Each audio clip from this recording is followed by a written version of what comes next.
Bonjour, je suis Alex Aja, le réalisateur de Motherland.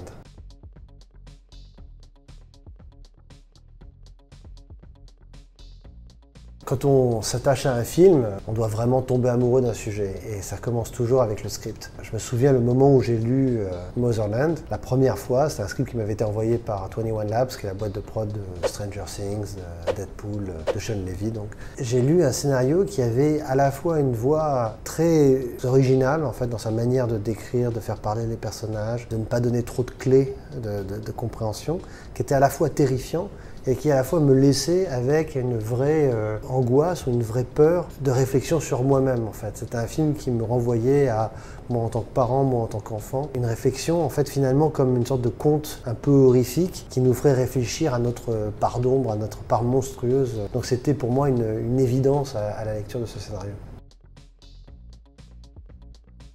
J'ai eu beaucoup de chance sur ma carrière de travailler avec des acteurs et des actrices, surtout des actrices extrêmement douées, mais je dois dire que travailler avec Halle Berry, c'était aussi une de ces belles expériences où tout d'un coup on a affaire à quelqu'un qui va prendre en main en fait son personnage, ce projet va le défendre, quelqu'un qui va être tout aussi impliqué. Alors tous les grands acteurs et grandes actrices sont toujours comme ça, c'est-à-dire qu'il y a une part où on s'expose, on est avec le réalisateur, les personnes en première ligne, mais c'est vrai qu'il y a un peu une tradition anglo-saxonne où quand on est un acteur comme Halle Berry, finalement on est un peu le gardien du temple de ce personnage-là.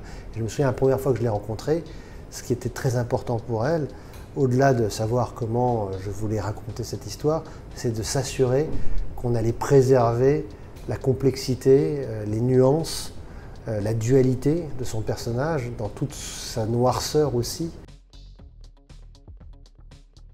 Alors, il y a un film qui est très connu des cinéphiles, mais peut-être pas très connu du grand public, qui m'a beaucoup inspiré sur ce film-là. C'est un film japonais des années 60 qui s'appelle Onibaba, qui est un grand classique de l'horreur, qui raconte l'histoire de ces deux femmes dans un Japon médiéval qui vivent loin de tout, perdues dans les roseaux, et qui kidnappent en fait des samouraïs perdus et qui les tuent pour revendre leurs armures et vivre de ça. Jusqu'au jour où une de ces femmes va mettre le masque samouraï d'une de leurs victimes, et ce masque va rester collé à son visage et va la posséder et va en faire une sorte de démon. Le film, au-delà d'être un chef-d'œuvre visuel et psychologique, aussi justement entre l'explication psychologique réaliste ou l'explication surnaturelle, sans jamais donner l'une ou l'autre comme étant une évidence.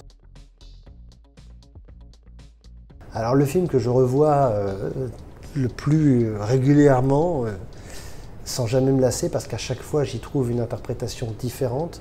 À chaque fois, j'y trouve des détails différents, des nuances. C'est un film qui est pour moi fascinant. Et pour revenir à ma première expérience, c'est Shining, qui reste pour moi une sorte un de ces quelques films absolument parfaits, qui continue en tout cas à me fasciner, même aujourd'hui. Voilà, c'est vraiment une œuvre d'art dans toute sa splendeur. Venez, cette corde est vitale.